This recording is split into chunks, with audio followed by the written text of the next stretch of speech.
이러한 법문을 내가 들었다. 한때 부처님께서 사위국의 왕사성에 있는 기수급 고독원에서 스님 38,000명과 보살 마하살들과 함께 계셨다. 그때 부처님께서 많은 대중을 거느리시고 남쪽으로 걸어가시다 쌓여있는 해골들을 보시고 부처님께서 고개를 숙이시고 몸을 낮추시어 그 해골 더미에 정중히 절을 하셨다. 이를 본 아난과 대중이 부처님께 말씀드렸다. 세존이시여, 열애께서는 3계의 큰 스승이시며 사생의 어버이십니다. 여러 중생이 귀의하고 공경하옵건을 어찌하여 이름 모를 해골더미에 친히 절을 하시옵니까? 부처님께서 다시 아난에게 이르셨다. 네가 비록 나의 상족제자이며 출가한 지도 오래되었지만 깨달음이 넓지 못하구나. 이 한 더미의 뼈가 내 전생의 부모도 될 수 있고 여러 대에 걸친 조상일 수도 있으므로 내가 지금 예배한 것이니라. 부처님께서 다시 아난에게 이르셨다. 이 백골 더미에서 뼈를 둘로 나누어 보아라. 아난이 부처님께 말씀드렸다. 세존이시여, 남자는 생전에 생긴 모양과 큰 옷을 입고 갓을 쓰기에 남자인 줄 알 수 있고 여인은 생전에 붉은 연지를 곱게 바르고 치장하여 여인인 줄 알 수 있습니다. 그러나 죽은 후의 백골은 남녀가 마찬가지인데 어떻게 그것을 제자로 하여금 알아보라고 하시옵니까? 부처님께서 다시 아난에게 이르셨다. 만일 남자의 뼈라면 희고 또 무거울 것이고 만일 여인의 뼈라면 검고 가벼울 것이니라. 남자는 세상에 있을 적에 절에 가서 설법도 듣고 경을 외우며 삼복계 예배도 하고 염불도 하였기에 그 뼈가 희고 무거울 것이며 여인은 세상에 있을 때에 아기를 한번 낳을 때마다 서말 서대에 되는 엉킨 피를 흘리며 8섬 너말의 젖을 먹여야 하기에 뼈가 검고 가벼우니라. 아난이 이 말씀을 듣고 가슴을 도려내듯 눈물을 흘리고 슬피 울면서 부처님께 말씀드렸다. 세존이시여, 어머님의 크신 은덕을 어떻게 보답할 수 있습니까? 부처님께서 아난에게 이르셨다. 너는 이제 자세히 들어라. 내가 너를 위하여 상세히 말하리라. 사람이 이 세상에 있게 된 것은 부모와의 인연 때문이니라. 아버지와 어머니가 아니면 태어나지 못하고 자라지 못하니 어머니의 몸속에 의지하는 10달 동안 어머니는 큰 고통과 많은 희생을 하시고 사람이 이 땅에 태어나게 되느니라. 어머니는 8섬 서말의 젖을 먹이고 10손가락과 손톱에 묻은 자식의 더러운 것을 감수하시느니라. 어머니의 은혜는 하늘처럼 크고 끝이 없느니라. 어머니가 아기를 가지면 10달 동안의 고통은 무엇으로도 형용할 수 없는 것이니라. 어머니가 자식을 잉태한 첫째 딸에는 태아가 마치 풀잎 위에 이슬 방울과 같고 잉태한 지 둘째 딸이 되면 태아가 끓인 우유에 엉킨 것처럼 되느니라.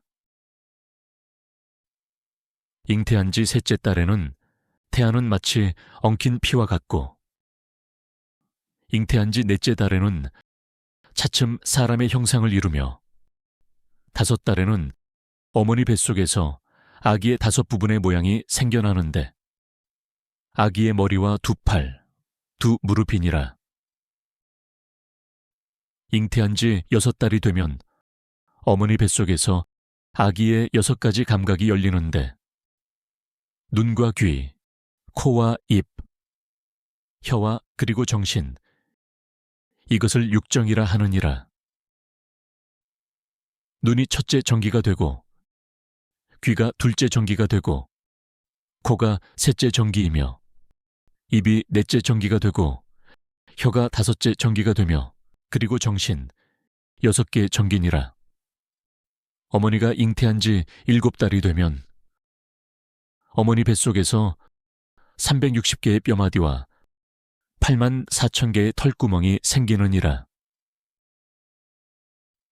잉태한 지 8달이 되면 뜻과 지혜가 생기고 9개의 구멍이 생기느니라.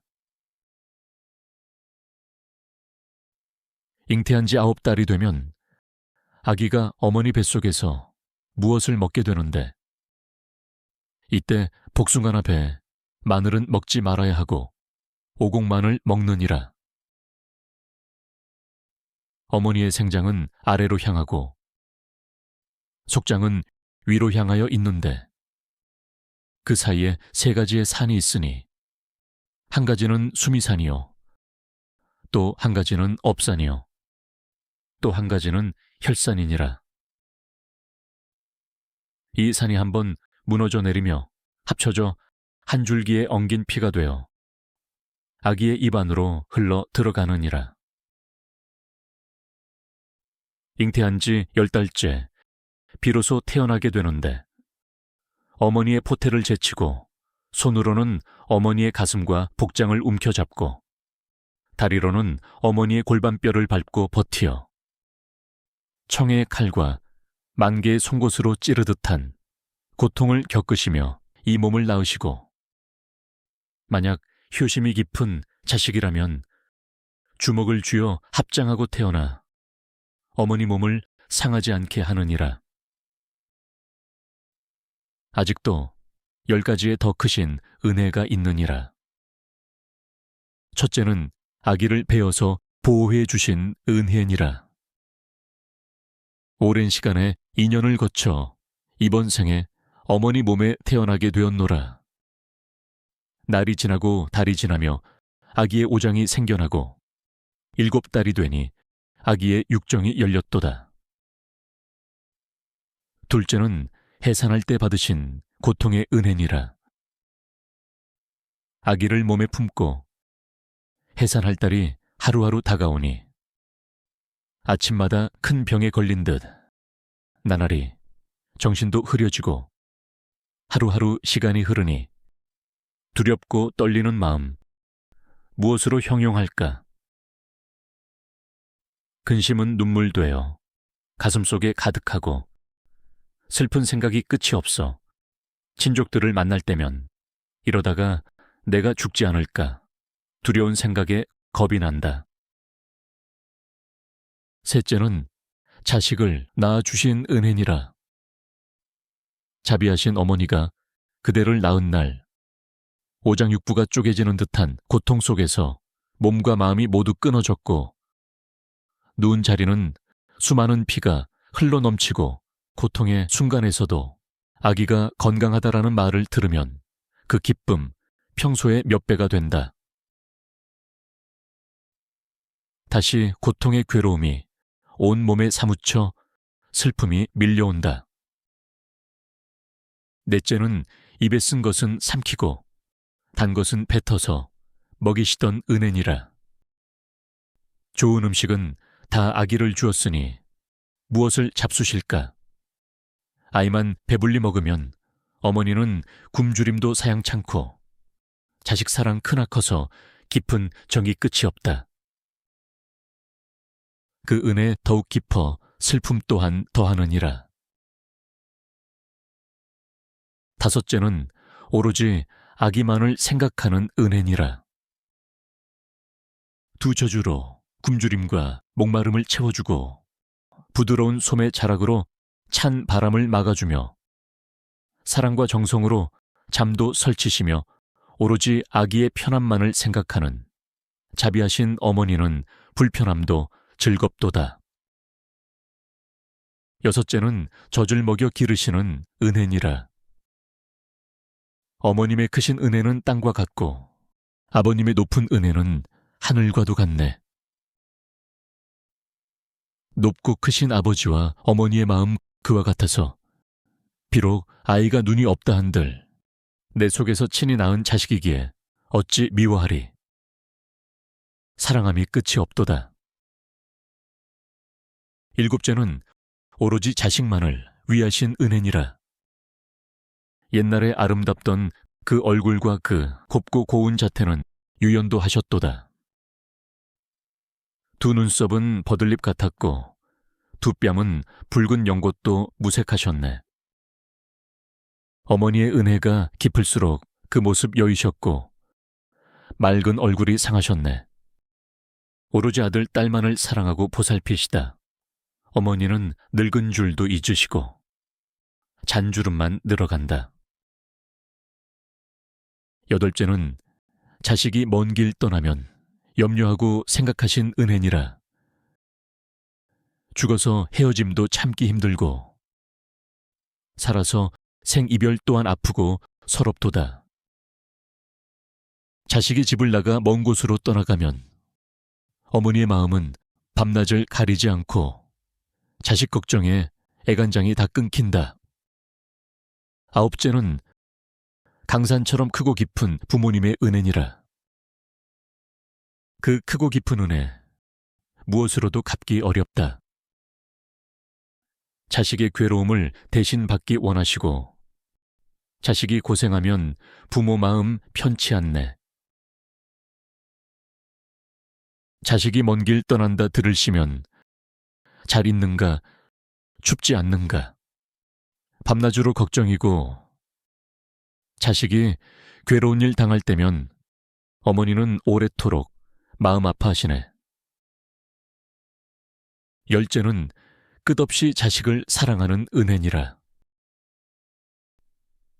부모님의 크신 사랑 깊고도 깊어 잠시라도 그칠 새 없으시니 앉으나 서나 멀리 있거나 가깝거나 그 마음 변함이 없으시니 어머니가 100살이 되었어도 80 된 자식을 걱정하시네.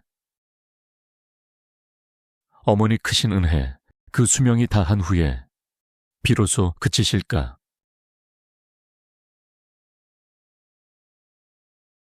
부처님께서 아난에게 말씀하셨다. 내가 중생을 보니 비록 사람 모양은 갖추었으나 마음과 행실이 어리석고 어두워 부모의 크신 은혜를 깨닫지 못하며 공경하는 마음조차 내지 않고 은혜를 잊고 효도하지 않느니라.